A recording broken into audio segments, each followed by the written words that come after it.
Alright folks, welcome to the Besides the Norm podcast. We'll have a guest with us from the Scottish Deer Centre. Nearly buggered that up. Andrew Hodgkinson. How you doing, man? How you Not doing? too bad. Nice to see good? you guys. Could you move a wee bit closer in? Yeah. That's cool. That's bro. That's the first time I've ever told a guest to move in closer. Usually the problem is we get guests come in, they kind of get a wee bit relaxed and they kind of lean back and therefore we lose a lot of the volume. I see. A lot of time, but it's fine. We've got that sorted. Less Craig's relaxing. obviously with us, so I keep forgetting. I'm here, like all the time. I'm here. I'm here too much. Alright, well, that's part of the deal. That's part of what we do, really. Pain in the arse.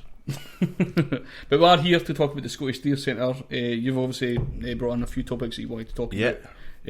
So we'll just get a kind of brief history on yourself, Right. I suppose. Obviously this is about kind of people out with the 95, so you had a great story before, if you could kind of relay that if possible. Yeah, so I used to work in a bank, used to work for the Royal Bank of Scotland. It was a job I absolutely hated. Used to go to work every day, didn't want to wake up, hated the job so much.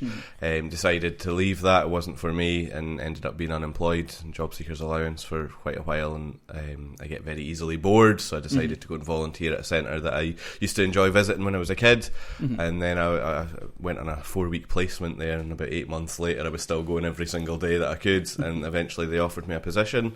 It was quite a hard position to start with. It was only every second Sunday, so it wasn't full-time work, far from it, but it's just escalated from there, and eventually got offered a full-time job, and it's been great. That's great. What kind of things were you doing on the kind of Sundays that you were there? So originally I was an animal keeper, so I was helping out, cleaning out enclosures, making sure that the animals were fine. We would go and do health checks every single morning. We would then plan the day's feeds, prepare it all and take them out. A lot of the animals get fed quite a lot, things like bears. You wouldn't believe how much bears eat. You're feeding them about 60 kilograms of fruit and veg a day. Jesus. 20,000 calories each every single day. So that takes up a lot of your time preparing big buckets of fruit.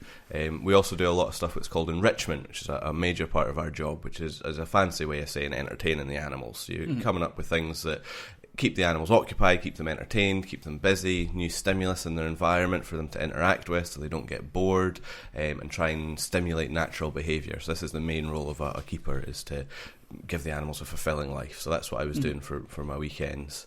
And then I became an education ranger, which is my current role. The main focus of this is to educate people. I do a lot of work with school groups. I do a lot of specialist groups that come in, and we'll teach them about the ecology and the actual lives of these animals and what they do, why they're important, why zoos exist, things like that.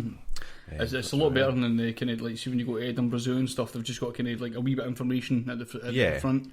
It's always good to have that kind of like human sort of impact. I would imagine Edinburgh Zoo would have people like that, but it's just not. There is, but it's not like they do. They've got a great education team, but as you say, they're not so public as we are. They have a great team when school groups come in. They book them, things like that. With us, we try and do a lot of stuff with just the general public that walk in. We'll try and grab them and show them this. Well, look at their antlers. Do you want to hear a wee bit about this? Or we do the planned talks and feeding times, which I believe Edinburgh Zoo do as well. But this is what we call interpretation. So the boards are interpretation as well, and the talks are interpretation, and it's all about getting knowledge across to people in a way that's engaging and interesting. Is the trick to it, and this is a major part of all zoos. You'll find it everywhere. Yeah. I just try to keep people engaged, because a lot of people are there just to kind of look at animals and stuff like that. But if you are offering that kind of education aspect, it's great. If you ask me, the zoos have got to be entirely about education and conservation. When this starts becoming about entertainment, we've got a bit of a problem. So I don't know if you guys are aware of SeaWorld in America, where they've got these orca whales, things like that. They actively lie about the lives of their orcas. They tell misinformation, and they put on fancy shows to earn money. That's all about entertainment, and that's not what the zoo industry is about. Steve was a big advocate against SeaWorld. He went on top of a big huge crane thing and then put up a banner or some fireworks or something and then got arrested.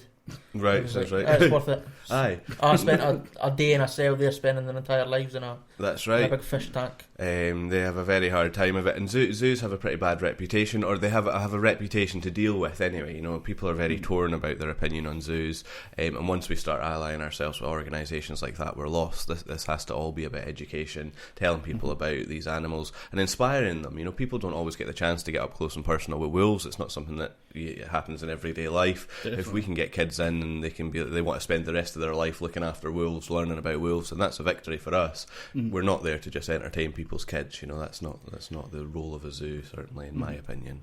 Well, that's it. There's always the people that are always going to argue that captivity for animals is absolutely like a wrong thing to do, or you can get obviously people like yourself that are working there kind of actively sort of doing all this work, and you are actually looking after animals.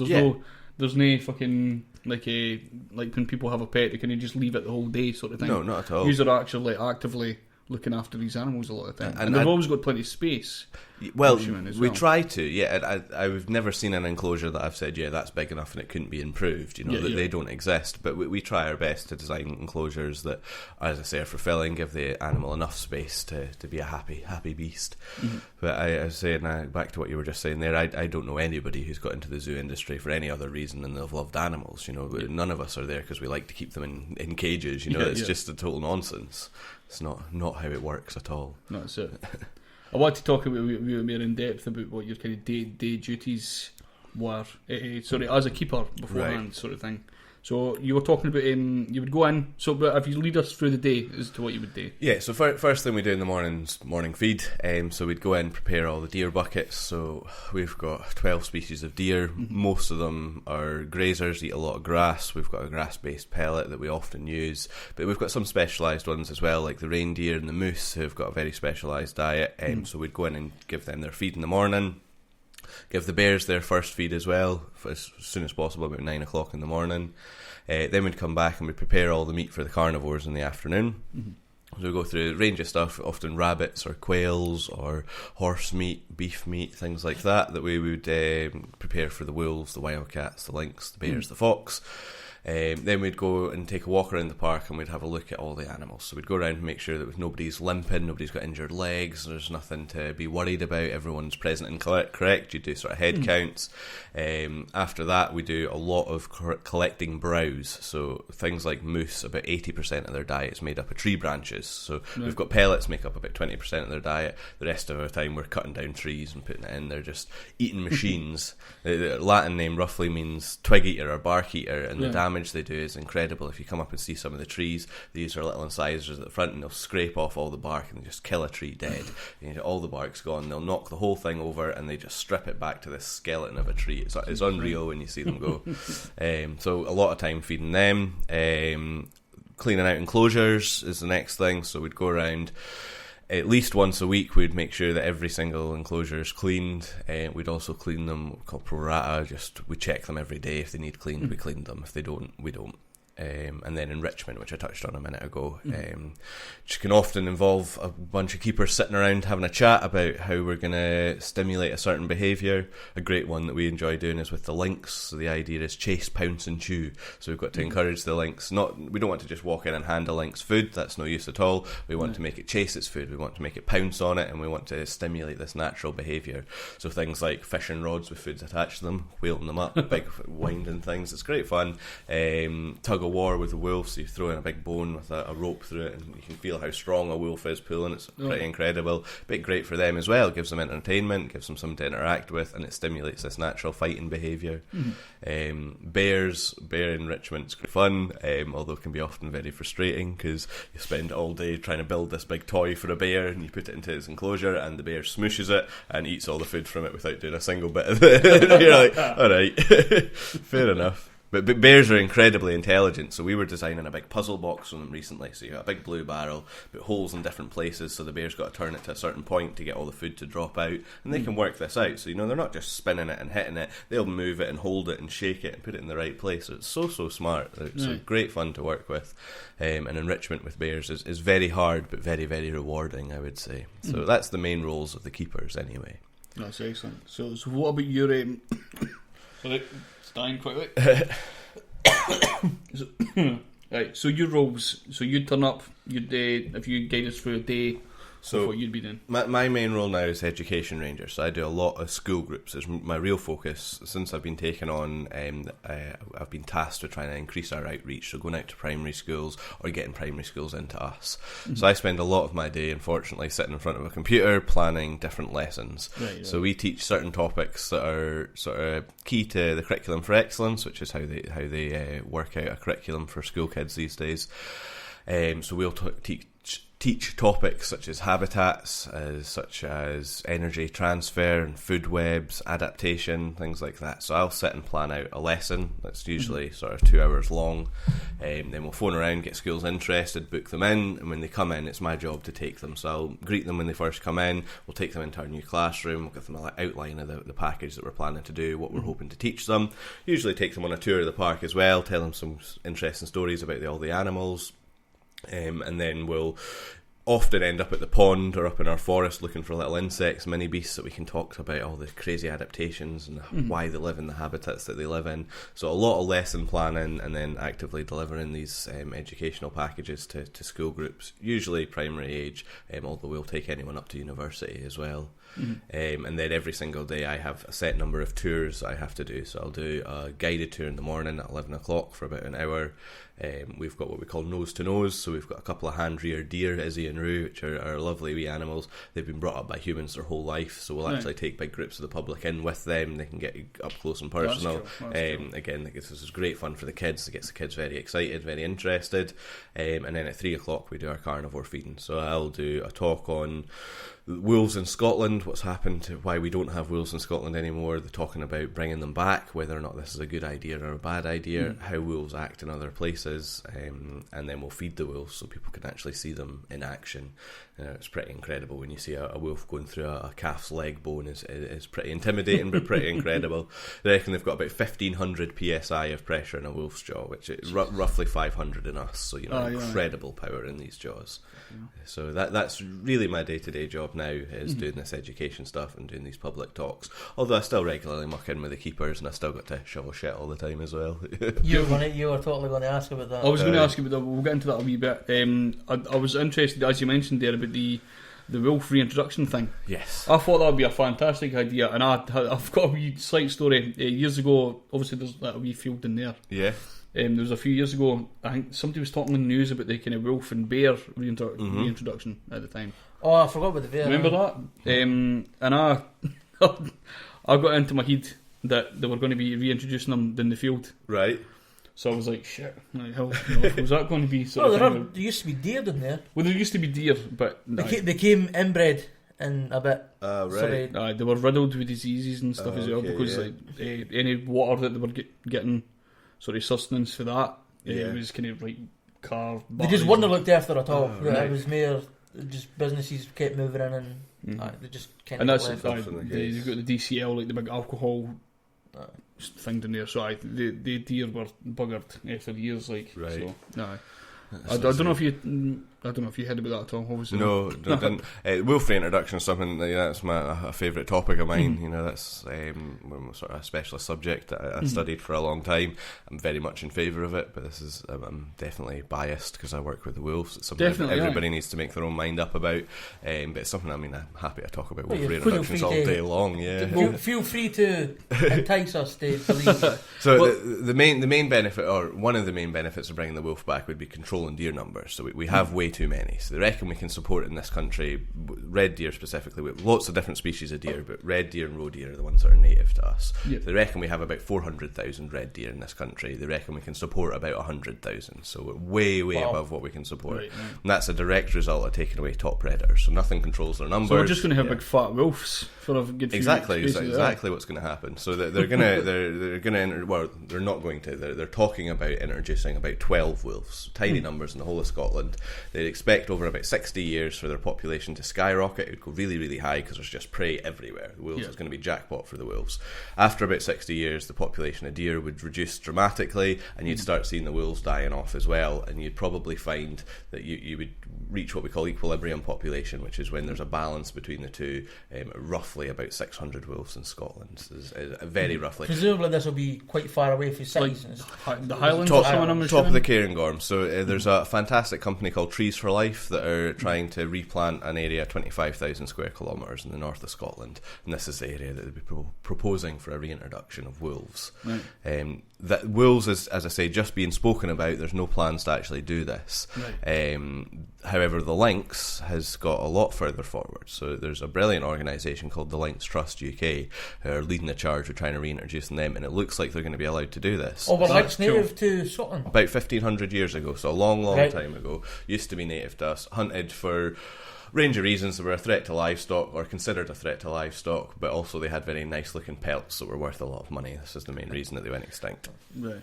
But there's a place in the borders called Kelder Forest, north of England, south of Scotland, and it looks like they're going to be allowed to do a reintroduction there. Not quite guaranteed, but it looks like it might be imminently happening, which would be very cool. Good. So we're talking about the numbers. It helps reduce the numbers for obvious reasons. The wolves are going to eat the deer. But there's also something called the ecology of fear, which is a great way of describing an effect that's really important to Scotland and completely absent.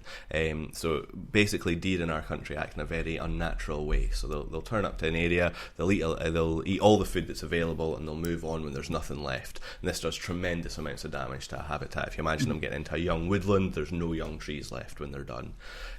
Bringing back top predators, likes of wolves, likes of lynx, will make them afraid. So they'll turn up to an area, they'll eat a little bit and they'll move. They'll eat a little bit and they'll move. They don't want to hang around in case a pack of wolves turn up. Oh. So this is an effect that's often called the ecology of fear, because the prey species will have this inbuilt fear of predators turning up, and that's completely absent in Scotland, and that contributes to a lot of the habitat destruction that results from having too many deer, basically. So I'm a big fan of this. I think we should bring it back. I think it would help us have a more productive ecology in Scotland, and a more natural ecology in our country. There is problems with the threat they might pose to livestock. Would they be a threat to us if we're walking around in our forests with our kids and our dogs? Personally, I think a lot of this is blown out of perspective. It always is. Animal attacks are always blown out of proportion. It's always that. We call it the Jaws effect. You get movies like Jaws out there, and people think great white sharks eat people all across the world. It's just largely pish. With the wolves, they've been victim to that for thousands, hundreds of thousands of years. You know, every one of us knows at least one big bad wolf story. You know, even the smallest person you know probably knows at least one of them.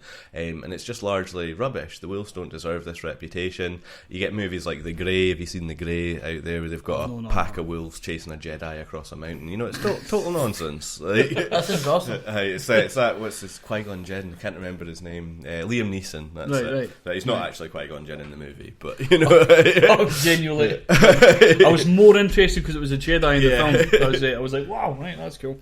Wow, it's mega interesting. I'd be curious how vegetarians and vegans and stuff would react to that kind of thing, because it sounds bad that you're trying to introduce fear, but you're also trying to make things as natural as possible. Yeah. For fear is a crucial element to ecology. Yeah. It just is. I mean, it's certainly my opinion that it is. I'm not vegetarian or vegan, but my partner is vegetarian for different reasons. I don't have any problem with vegetarianism. I don't have any problem with veganism. If you want to do it from a moral point of view, that's fine. However, I don't think that the argument about being better for the wildlife or being better for climate, things like that, holds any water at all, personally. So if you want to be a vegan for moral reasons because you don't like animals dying, feel free. But don't try and pretend that animals don't die in the wild, and don't try and pretend that wolves could be vegan, because they couldn't. They would die. Yeah, there's a growing trend of. I didn't think that was a thing. What? That they thought like. Paul there's a growing trend of vegans feeding their cats vegan diets.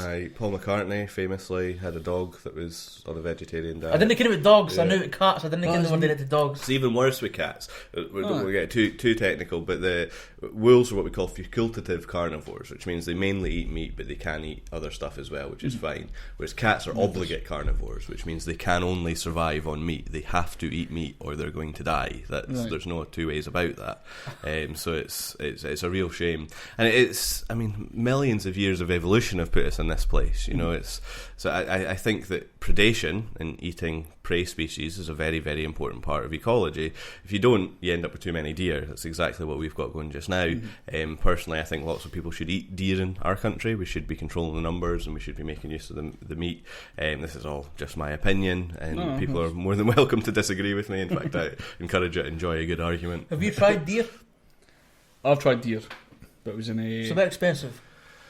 Didn't he make that joke? I don't know how many times you've heard this. Too many. As soon as I knew he was coming, just Jimmy Carr. Any time somebody has been to the Scottish Deer Centre or have heard about it, they always say, "Oh, it's pretty deer in there." It's like it bores me. So you must be sick. We sell deer food pellets for kids to feed them, and every dad that comes in is like, "Oh, it's a bit expensive, eh?" I just did a dad joke. Yeah, I'm suicidal now. That's one of your big things, is not doing dad jokes. We've always got the rule, I don't know if you made it up or if it's an actual rule in comedy, that we always go for the third thing we think about. Oh, no. And yet there I went straight to the first thing I thought about. It's a good rule of thumb, that, yeah. Aye, basically. That's the way I live my life. Third thing only. That's it. But it might take you an hour to get the joke out, but as long as absolutely. As long as you're ready.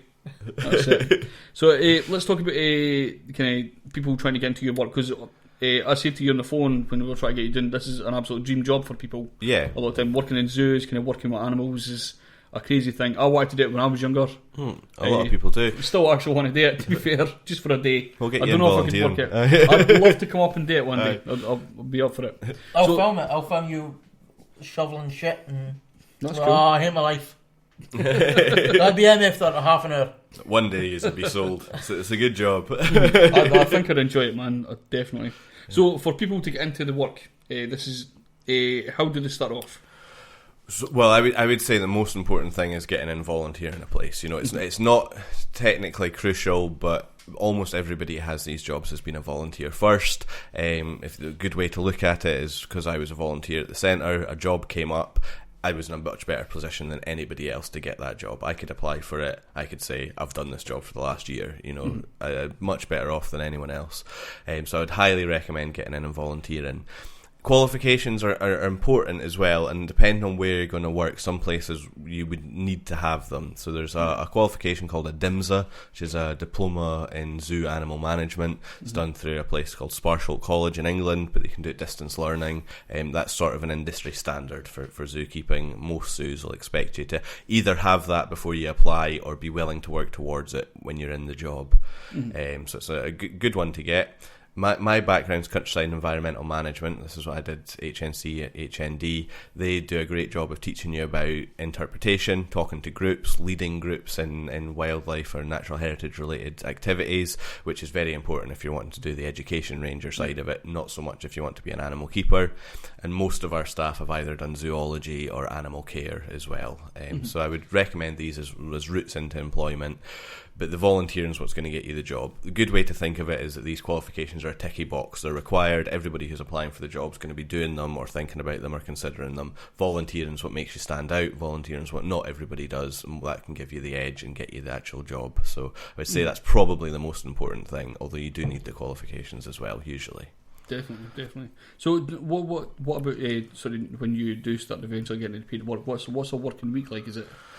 So I work, so as I was saying to you outside, Tuesday, Wednesdays are my day off, so 5 days a week. I work the weekends because they're the busiest days, and we do a lot of public interaction on the weekends. Our weeks are quite flexible, so I've been allowed to choose my days off. I needed to work the weekends. I could have any 2 days off during the week. Tuesday, Wednesdays just happen to be the best for me. So quite flexible. You're just promotion. Just promotion just now. Yeah. So not come from work. No, it came from my pet this morning. Sorry, I lost my train of thought. What was the question? You were talking about the way to get what's the working days like? What hours and stuff like that? So in most zoos, you'll probably have an early start because you need to get the feeds done straight away. So we try and get our first feed done by 9 o'clock. So you're in before that, and everything's ready to go by 9. We get quite a relaxed finish. So I usually finish about 4:30. A couple of the other staff will stay until 5:30. That's often done on a rota basis, although I'm usually only until 4:30. So quite a relaxed day. We have nobody sort of setting out your day for you either, which is often quite attractive to people. It's certainly a part of the job that I like. So I turn up to work and I think to myself, right, what needs done, and I plan my own day so I can spend as much time doing one thing as I want. So long as I get all my sort of activities done, nobody's over my shoulder saying, what are you doing here, how long are you spending on this. It's a very sort of relaxed environment. A big part of that's because our boss Simon's is a good guy, and we all get on with him pretty well as well. So it's a very friendly environment to work in, and a lot of it's reliant on your own initiative, which for some people can be a problem. We've had people in the past that will take advantage of that and be quite lazy, but it only really works if people are willing to put the work in. And as long as you are, Simon's happy to sort of step back and let you do these things and let you plan your day, which makes for a very nice work environment, I think. That's excellent. Do you offer quite a few activities within the park? You have the kind of the birds of prey thing, the raptor area or something. That's it. So Raptor World are actually a separate organisation from us. So they are contracted to do a certain amount of displays in a day. So during the summer we do three displays a day: 12 o'clock, 2 o'clock, 4 o'clock. Where they usually fly 3 birds. So they tend to show the difference between an owl and a hawk and a falcon, the different ways that they fly, the different adaptations they've got, the different setups of the animals. They also will have all their birds out on the lawn for the whole day, so they'll often interact with the public, chat away. We've got lovely interpretive boards to tell people about the animals and a bit about their history as well.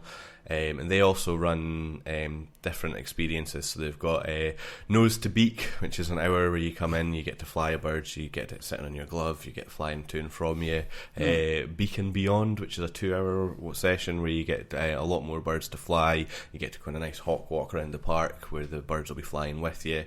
They also do hunting days, so they'll take people out into the hills and they'll help hunt things like rabbits with Harris hawks and stuff like that. So they're a bit of a separate organisation. Great guys.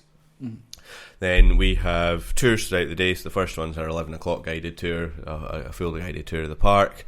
We then do a nose to nose at 1 o'clock, which I mentioned to you earlier. We've got a couple of hand-reared deer, Izzy and Roo, who you can go in with. Great fun for the kids.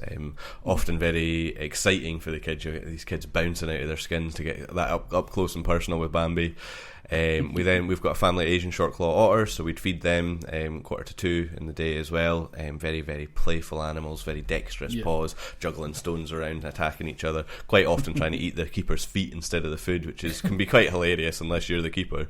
And then our big one is the carnivore feed at 3 o'clock, where we'll feed the wolves, the wildcats, the lynx, the bear and the fox, all one after the other, and we do talks about all of them as well. So lots going on throughout the day. Easily spend your whole day there doing stuff, certainly I think you could. I'm up for that. I'll try and set up a day we can come up and we'll do a wee vlog. Yeah, you should. You up for that? Really? I think we can probably get you a pass for the park. That'd be cool. Yeah. I'm well up for that. So I want to talk a wee bit about Fife Zoo. Right. Obviously we spoke beforehand a wee bit about this. We've hopefully got them coming on the podcast at some point as well. I was interested to find out if there's any sort of chances of maybe working with them in the future, because it's like as far as I see on Google Maps, it's only a 6-minute drive. Yeah, very, very away close. away for you, but I see no reason why we couldn't. I say we've not really spoken much, or certainly we as the staff haven't spoken much to the staff up there.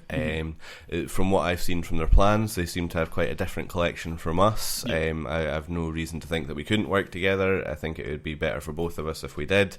We're not particularly worried about a competitive relationship or anything like that. We don't think that's how it's going to play out. Most people in the zoo industry are in the zoo industry for the same reason. We care about the animals. We want to promote conservation. We want to educate educate members of the public. So I think it's very likely that we'll work quite closely together. As I say, I haven't actually spoken to them, so they might have a different opinion, but I would doubt it. Yeah, we are trying to get them on the we're trying to get them. I'm well up for getting them to work with you, man. I'm totally up for that. Because I was thinking yesterday, was it you I spoke to about this? Maybe I just spoke to myself about it.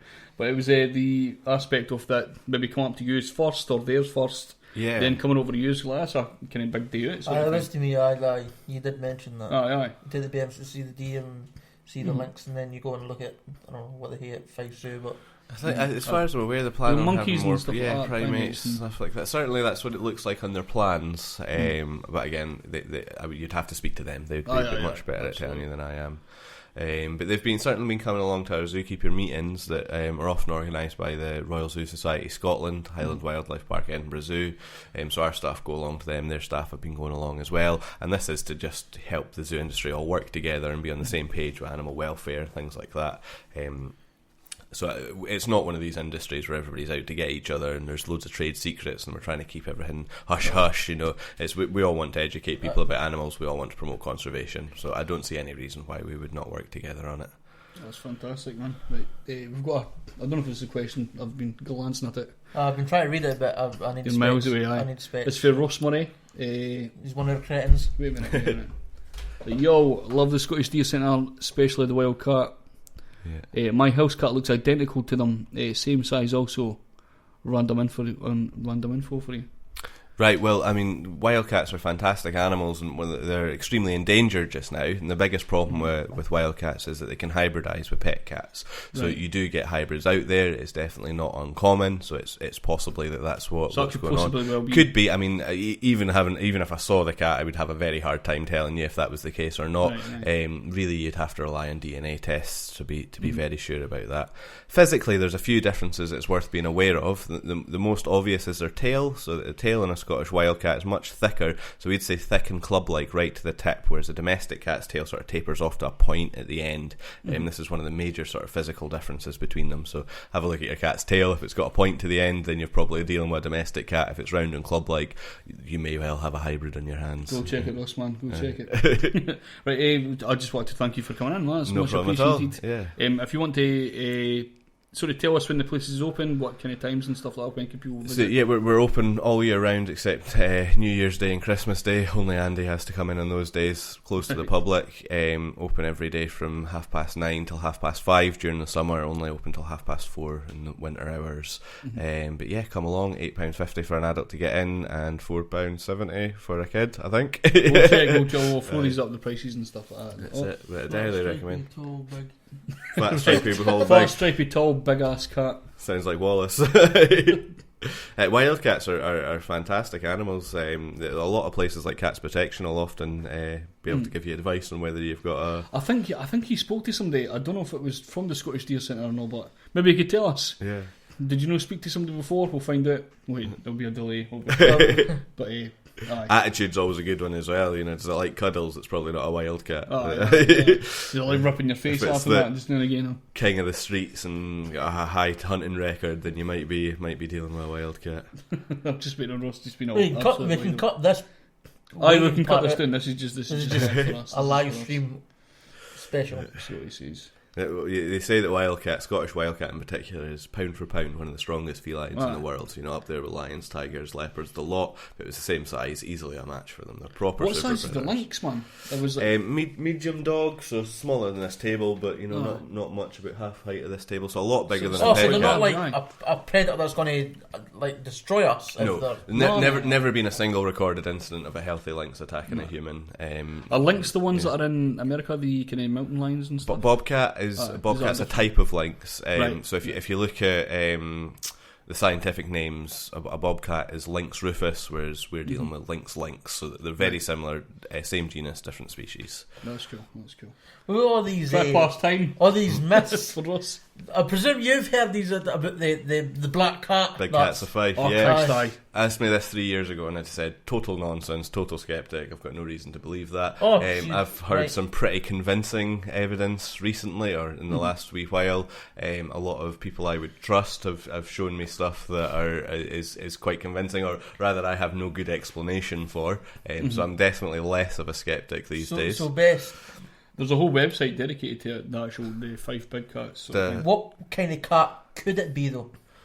Presumably it's not a panther, because that seems insane. I've got no idea, to be perfectly honest. It could be exotics that escaped from the pet trade. It could. That's the question. Have you ever had an escape from the deer centre? Not in the time I've worked there, so I don't think it's happened in the past, but certainly not in the time I've worked there. We had Rue, the hand-reared red deer, walked out of our field one day, but we just shook a bucket and she walked back in. So yeah, that doesn't quite count as an escape. Yeah.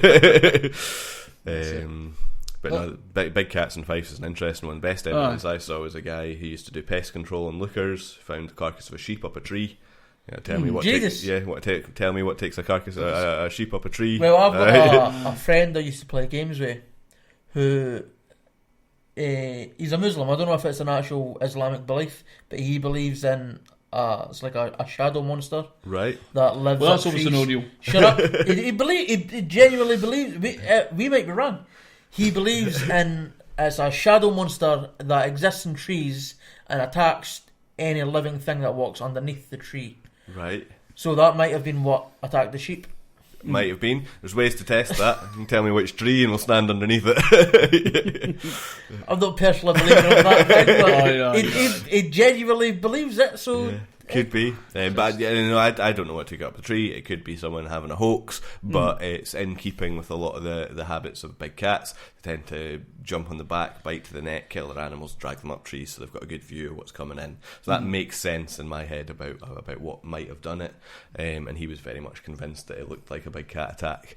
So that sort of made me less sceptical. That's some evidence. My position is always show me the evidence. I don't believe it straight up. Let's see the evidence, and then we've got there's a website based on the big cat thing, and it's somebody in Fife that runs it. I'm going to try and get in touch with them. You should, get them along. We've got you as well. I'd be happy to chat to them. Rusty said, I've seen one. LOL. Seen a lot of dead animals torn to pieces and up trees. So there you go. Did he answer about the cat? Did he check his cat's tail? Nah. He might not be in the house. Might be somewhere else. Right, we'll leave it there. He's a portable cretin. Portable cretin, yes. Aye. Right, we'll leave it there anyway. That's fine. Yeah, thanks very much. Anyway, thanks for coming in, man. Yeah, we'll put the website and everything below in the description thing. Great. So we'll get that chat to it, and we're going to make you eat some disgusting food. Smashing. Right, thanks very much, man. No problem at all.